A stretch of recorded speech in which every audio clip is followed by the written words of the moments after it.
স্বাগত সকলকে প্রেত কাহিনীর 91তম এপিসোডে। ঘটনার শুরুতেই আমি একটা কথা তোমাদেরকে বলতে চাইছি, সেটা হচ্ছে আগের সপ্তাহে আমি ঘটনা দিতে পারিনি। তার কারণ আমার শরীর প্রচণ্ড খারাপ ছিল, আর অসুস্থতার কারণে আমি স্টুডিওতে গিয়ে রেকর্ড করতে পারিনি। সেই জন্য ঘটনাটা তোমরা শুনতে পাওনি। তার জন্য প্লিজ তোমরা আমার ওপর অভিমান করে থেকো না। আমি একটা টাইমলাইনে পোস্টও করে দিয়েছিলাম যে আমি কেন ঘটনা দিতে পারিনি, কিছু বিশেষ কারণবশত। তা যাই হোক, সেই ঘটনাটা আজকে আমি তোমাদেরকে শোনাচ্ছি। আশা করছি আজকের ঘটনাটা ভিন্ন একটি ঘটনা এবং তোমাদেরও সেটা শুনতে ভালো লাগবে। চলে যাচ্ছি সরাসরি ঘটনাতে। তোমরা ঘটনাটা শুনে আমাকে কমেন্টে জানাও কেমন লাগলো।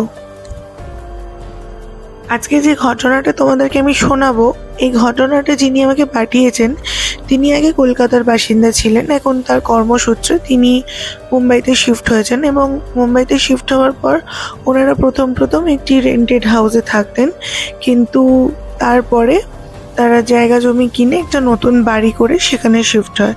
তো সেখানকারই একটি ঘটনা আমাকে শেয়ার করেছে তারা, আর ঠিক যেমন করে আমাকে শেয়ার করে বলেছে আমি তোমাদেরকে ঠিক তেমনভাবে শোনাচ্ছি। দেরি করছি না, চলে যাচ্ছি সরাসরি মূল ঘটনাতে। হ্যালো অলিভিয়া দি, আমার নাম স্নেহা, আমি এখন মুম্বাইতে আছি। আর ঘটনাটা আমার সঙ্গেই ঘটে গিয়েছিল। কলকাতাতে আমি আমার মা বাবা থাকতাম, আমার স্কুল কলেজ সব কলকাতা থেকেই, কিন্তু বাবার কর্মসূত্রের জন্য আমাদেরকে মুম্বাই চলে আসতে হয়েছিল। এবং মুম্বাইতে আসার পর আমার বাবা কিছু বছর এখানে কাজ করেন অফিসে।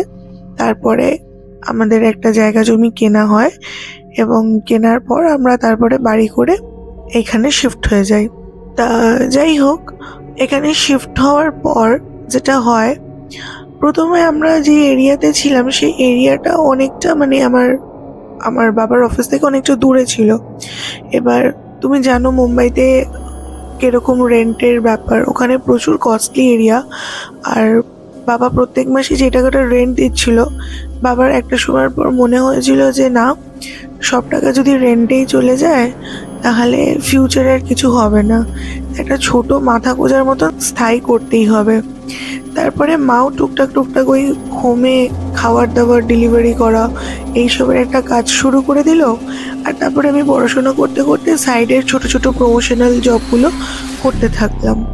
তো যেই টাকাগুলো টুকটাক করে জমছিল, তারপরে একটা 3-4 বছর পর আমরা জমি কিনে একটা বাড়ি ওখানে তৈরি করি।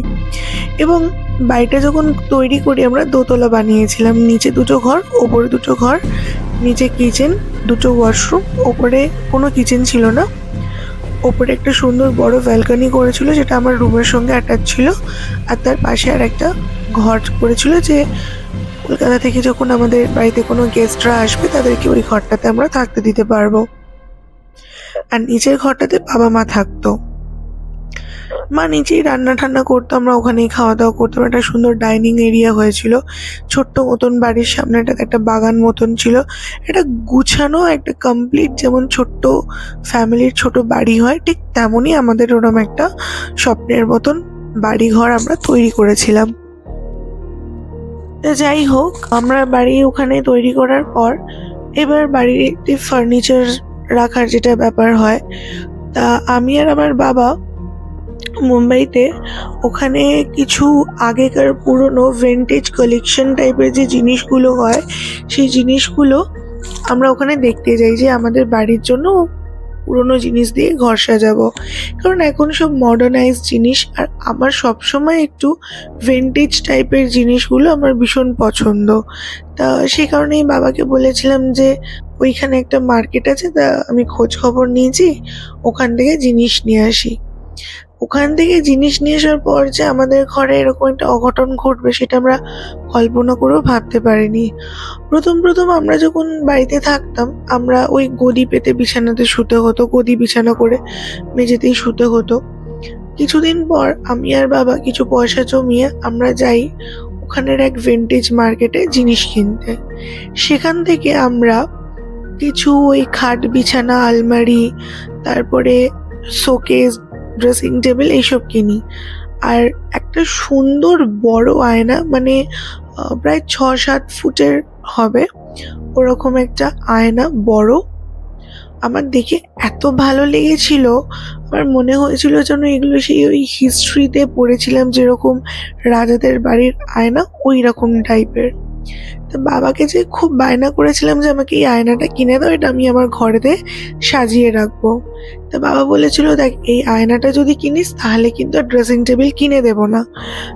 আমি বাবাকে বলছিলাম, ঠিক আছে তুমি এই আয়নাটা কিনে দাও, ড্রেসিং টেবিল আমি পরে আমার টাকা জমিয়ে আমি কিনে নেব। সেই বলে সবকিছু নিয়ে বাড়িতে আসি, সব ফার্নিচার ঠিক করা হয়।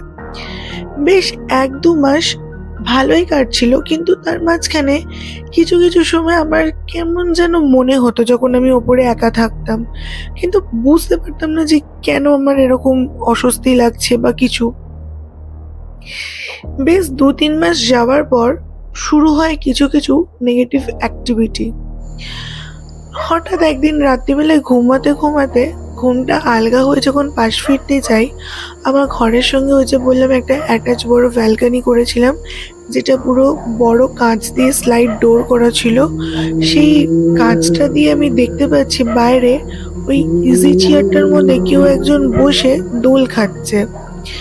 তা আমি ওই জিনিসটা দেখার পর আমি ভাবছি, আমি কি ভুল দেখছি ঘুম চোখে? চোখটা 2-3 বার বন্ধ করে আবারও আমি ব্যালকনির দিকে তাকাই, আর ব্যালকনিতে যে ইজি চেয়ারটা রাখা ছিল সেটা আমারই শখ করেই কিনে আনা একটা ইজি চেয়ার, যেখানে আমি অবসর সময় গল্পের বই পড়তাম ওই ইজি চেয়ারে বসে বা রেস্ট নিতাম। তা যাই হোক, আমি চোখ খুলে দেখছি যে এত রাত্রিরে তো কেউ ওঠার কথা না, চোর ঠোর উঠলো নাকি, ভালো করে দেখছি হ্যাঁ একজন কেউ বসে আছে। তা আমি অত আর গুরুত্ব দিইনি, আমি আবার চোখ বন্ধ করে আবার যখন দেখেছি তখন দেখছি আর কেউ নেই, দিয়ে আমি পাশ ফিরে আবার ঘুমিয়ে পড়ি। প্রথম দিনটা ওইভাবে কেটেছিল, অতটা বুঝতে পারিনি, আর মা বাবাকেও এই ব্যাপারটা কিছু জানাইনি। 2বার ওরম দেখেছি, 3বারের মাথায় আমি আর কিছু দেখতে পাইনি, তাই ভেবেছিলাম মনের ভুল। দ্বিতীয় দিনকে আমি যখন ঘুমোই, একটা ঝোড়ো হাওয়া দেয় অনেক রাত্রিরে, তখন প্রায় 2-2-2:30 বাজে। আমি বুঝতে পারছি যে আমার গায়ে যে চাদরটা চাপানো ছিল সেই চাদরটা কেউ যেন নিচের দিকে টেনে সরিয়ে দিচ্ছে।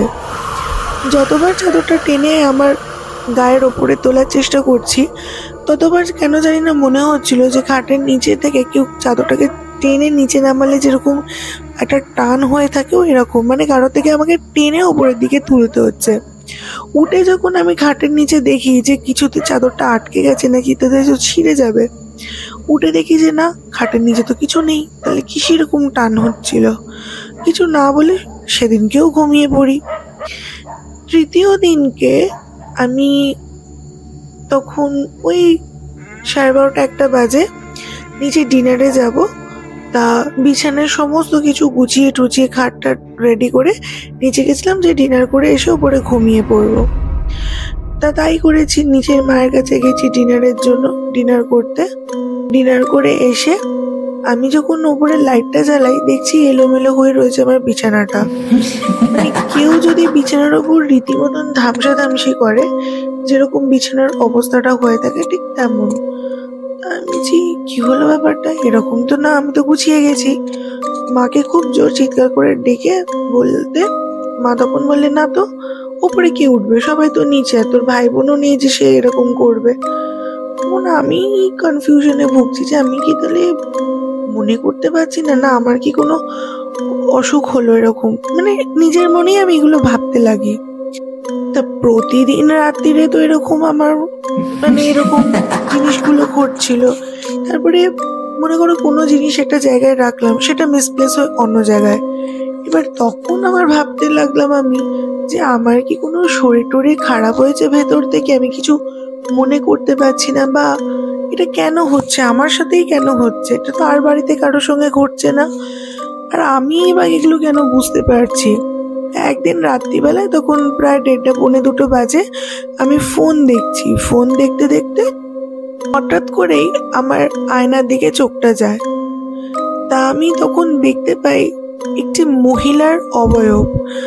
আমি দেখে তো একটু ভয়ই পেয়ে যাই যে কে রে বাবা, ঘরের মধ্যে কেউ নেই কিন্তু একটি আয়নায় অবয়ব।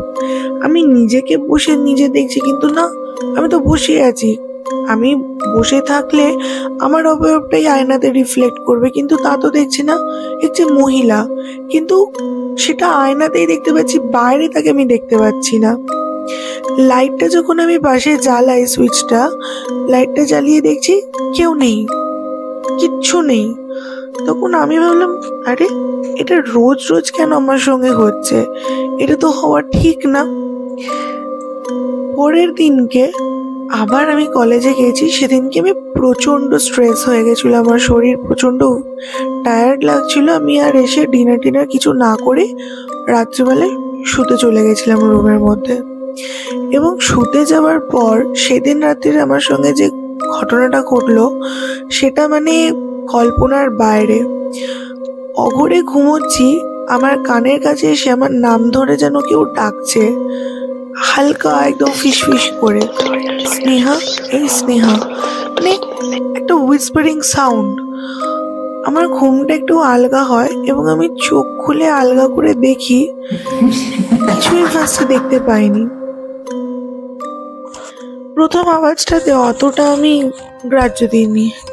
দ্বিতীয়বার আবার ওরকম কানের কাছে একটু হুইসপারিং সাউন্ড। তখন আমার হয়তো মনে হয়েছিল যে মা ঘরেতে এসে আমাকে ওরকম করে আস্তে আস্তে করে ডাকছে, কারণ আমার তো শরীরটা খারাপ, খাবো না, কিন্তু মায়ের মন, মা তো জোর করবেই খাওয়ার জন্য। তখন আমি পিছনটা ঘুরে তাকিয়ে যে দৃশ্যটা দেখি সেটা দেখার জন্য আমি একদমই প্রস্তুত ছিলাম না। দেখতে পাচ্ছি ওই আয়নাতে এবং আয়নার বাইরে একটি মহিলার অবয়ব ফার্স্টে দেখেছিলাম আয়নার মধ্যে। তারপরে যখন ভালো করে তাকিয়ে ঘুরে দেখি, উঠে বসে, তখন দেখতে পাই একটি মহিলা, তার দুটো চোখ পুরো সাদা, কোনো মণি দেখা যাচ্ছে না। আর মহিলাটির বাঁ দিকের ফেসটা যেমন আগুনে পুড়ে গেলে ঝলসে যায় ওই রকম ঝলসে গেছে, ঠোঁটের পাশ থেকে রক্ত বেরোচ্ছে, হাতের নখগুলো বিশাল বড় বড় এবং একটি কালো রঙের জামা পরা। সে আমার দিকে যেন তেড়ে আসছে, হাত দুটো সামনে করে। আমি ভয়তে কিছু সাত পাঁচ না ভেবেই বিকট চিৎকার করে উঠি এবং সেন্সলেস হয়ে যাই। তার পরের দিন সকালবেলা যখন আমার জ্ঞান ফেরে ঠিকঠাক করে, তখন দেখতে পাই আমার মাথার কাছে আমার বাবা, আমার মা বসে রয়েছে এবং পাশের বাড়ির কিছু বৃদ্ধ দুজন ছিলেন, মানে তারা হাজব্যান্ড ওয়াইফ, সেই দাদু আর ঠাকুমারাও এসেছিল এবং দু একজন পাড়া প্রতিবেশীর মধ্যে মা তাদেরকে খবর দেয় এবং তারাও এসছিল। আসার পর দেখছি তারাও বসে মায়েদের সঙ্গে গল্প করছে। মা তখন বলছে যে কি জানি কি হয়েছিল, রাত্রির এরকম চিৎকার করেছিল, তারপরে অজ্ঞান হয়ে যায়, এই দেখো না এখনো, মানে এরকম কথাবার্তা হয় মায়েদের সঙ্গে। তারপরে আমি যখন উঠি, মা যখন জিজ্ঞাসা করে, তখন আমি পুরো সব কথাটা বলি যে আজ 4-5 দিন ধরে আমার সঙ্গে কি ঘটছিল।